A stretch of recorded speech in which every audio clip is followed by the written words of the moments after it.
Hello everyone, welcome to our YouTube channel keep it simple. आज के वीडियो में हम बात करेंगे Punjab national bank housing finance की। ये कंपनी 4,000 करोड़ रुपए की फंड रेजिंग करने वाली थी प्लूटो इन्वेस्टमेंट से, जो कि एक कार्लाइल लेड ग्रुप कंपनी है, और इसके अलावा कुछ अन्य इन्वेस्टर से। लेकिन इन्होंने ये डील टर्मिनेट कर दी है। तो हम इस वीडियो में जानेंगे कि ये सारा मामला क्या है। और आगे बढ़ने से पहले अगर आपने अभी तक चैनल को सब्सक्राइब नहीं किया तो प्लीज सब्सक्राइब करके हमें मोटिवेट कीजिए। तो सबसे पहले अगर हम कंपनी ओवरव्यू की बात करें तो Punjab national bank housing finance limited एक रजिस्टर्ड हाउसिंग फाइनेंस कंपनी है। इसके प्रमोटर पंजाब नेशनल बैंक है, और ये कंपनी लिस्ट हुई थी नवंबर 2016 में। और अगर बात करें कि ये करती क्या है, तो ये हाउसिंग लोन्स प्रोवाइड करती है इंडिविजुअल्स को, कॉरपोरेट बॉडीज को परचेस करने के लिए, कंस्ट्रक्शन करने के लिए और रिपेयर और रेनोवेशन के लिए। इसके अलावा ये कमर्शियल स्पेस के लिए लोन अगेंस्ट प्रॉपर्टी और लोन फॉर रेजिडेंशियल प्लॉट्स भी प्रोवाइड करती है।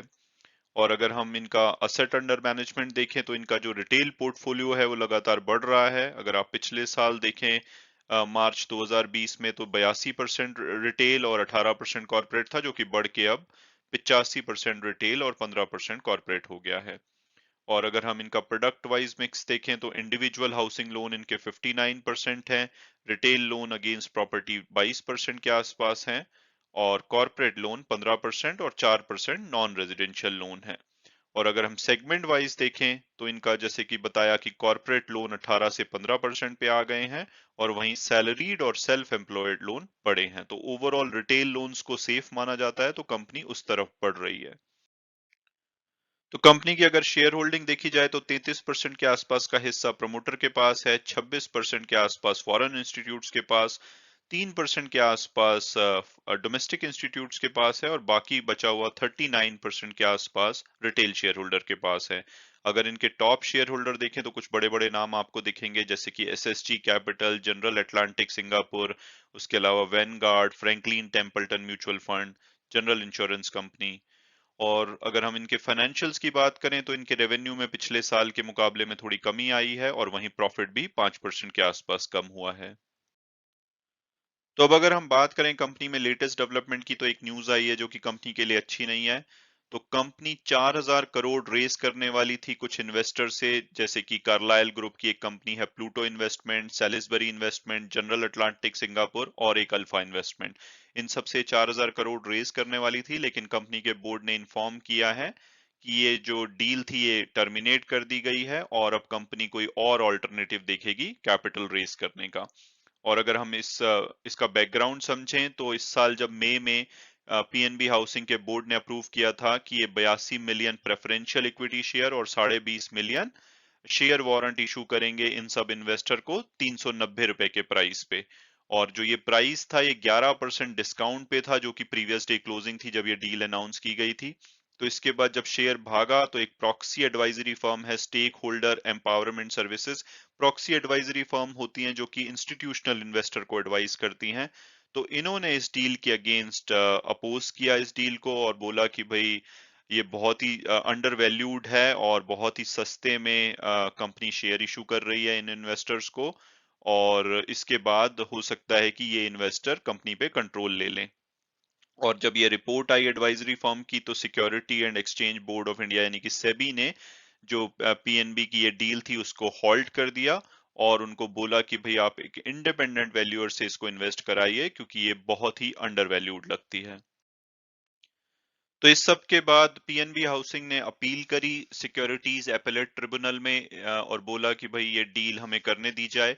लेकिन जब उस ट्रिब्यूनल का वर्डिक्ट आया तो वहां पे जो मेंबर्स थे वो फेवर में थे कि जो कंपनी कर रही है वो ठीक है, लेकिन जो जुडिशियल मेंबर थे उन्होंने कहा कि नहीं, ये डील ठीक नहीं लग रही है, और उन्होंने स्टे लगा दिया। और उसके बाद जो सेबी है उन्होंने, जो मेंबर बोल रहे थे कि भाई कंपनी ठीक कर रही है, उसके अगेंस्ट फर्दर सुप्रीम कोर्ट में अपील की, जो कि अभी तक पेंडिंग है। तो अब पीएनबी हाउसिंग बोर्ड के बोर्ड ने बोला है, I mean PNB housing finance के बोर्ड ने बोला है कि भाई ये लिटिगेशन बहुत ही खिंच रहा है, और अभी हमें कोई क्लैरिटी नहीं है, बहुत ही अनसर्टेनिटी बनी हुई है, इसलिए हम ये डील अभी के लिए टर्मिनेट कर रहे हैं। और उन्होंने ये भी बोला कि प्लूटो इन्वेस्टमेंट, जो कि मेन इन्वेस्टर था, उसको इन्फॉर्म कर दिया गया है, और वो भी अपनी तरफ से इस डील को विड्रॉ कर लेंगे। और अगर बात की जाए तो पीएनबी 2 साल से कोशिश कर रहा था कैपिटल रेस करने की, और ये जो अभी न्यूज आई है इससे ये फर्दर डिले हो जाएगी, जो कि एक अच्छी बात नहीं है, और कंपनी का शेयर शायद रिएक्ट करे और नीचे जाए। और अगर बात की जाए कि भाई ये पैसा क्यों रेस करना चाहते हैं, तो प्राइमरली ये चाहते हैं कि भाई ग्रोथ के लिए इस पैसे को यूज किया जाए, लेकिन कंपनी के बोर्ड का मानना है कि अभी जो करंट सिचुएशन है वो ठीक नहीं है। Best interest of the company और स्टेक होल्डर यही बनता है कि अभी इस डील को टर्मिनेट कर दिया जाए। तो बात की जाए अगर इसके शेयर की, तो इन्होंने एक साल में 74% की रिटर्न दी है। हालांकि लॉन्ग टर्म में देखा जाए तो 3 साल में इन्होंने 29% की नेगेटिव रिटर्न दी है। और अगर कल की बात की जाए तो कल इसका शेयर 1.64% गिर के बंद हुआ, और ओवरऑल उसको मिला के 3 महीने में इन्होंने 13% की नेगेटिव रिटर्न दी है।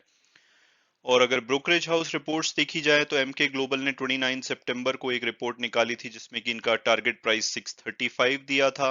वहीं टिकर टेप के प्रेडिक्टिव एनालिसिस से भी इनका जो एवरेज प्राइस आता है वो 635 आता है, ऑन द हायर साइड 828 और लोअर साइड 368। और कल जब इसका शेयर क्लोज हुआ तो ये 638 पे हुआ, तो ये बोला जा सकता है कि अपने टारगेट प्राइस के आसपास चल रहा है। और अगर हम इसका पीयर्स एनालिसिस देखें तो एक स्मॉल कैप कंपनी है ये, और वैल्यूएशन ठीक ठाक लगता है। और अगर ये शेयर काफी गिरता है तो थोड़ा और अट्रैक्टिव हो जाएगा। और रिटर्न इनकी इस सेगमेंट में सबसे कम है, लेकिन 10.42 ठीक रिटर्न कही जा सकती है। तो अब अगर मेरी ओपिनियन पूछी जाए कि क्या इसको लेना चाहिए या नहीं, तो मुझे लगता है कि अगर ये शेयर यहाँ से अच्छी खासी करेक्शन दिखाता है और 500 के आसपास पहुंच जाता है, तो ये अट्रैक्टिव हो सकता है लॉन्ग टर्म के लिए, क्योंकि कंपनी प्रॉफिटेबल है, रिटर्न भी ठीक है और वैल्यूएशन बहुत ही अट्रैक्टिव हो जाएगा तब। लेकिन अगर वैसे ऑल्टरनेटिव पूछा जाए मुझे आज की डेट में, तो मैं मार्केट लीडर एचडीएफसी लिमिटेड के साथ जाना चाहूंगा। हालांकि उनका थोड़ा वैल्यूएशन हमेशा हाई रहता है। और अगर दूसरी option mid to small segment में देखनी हो, तो मेरे को एलआईसी हाउसिंग फाइनेंस बेटर विकल्प लगता है। लेकिन वहीं अगर इसमें भारी करेक्शन आती है तो इसको भी कंसीडर किया जा सकता है।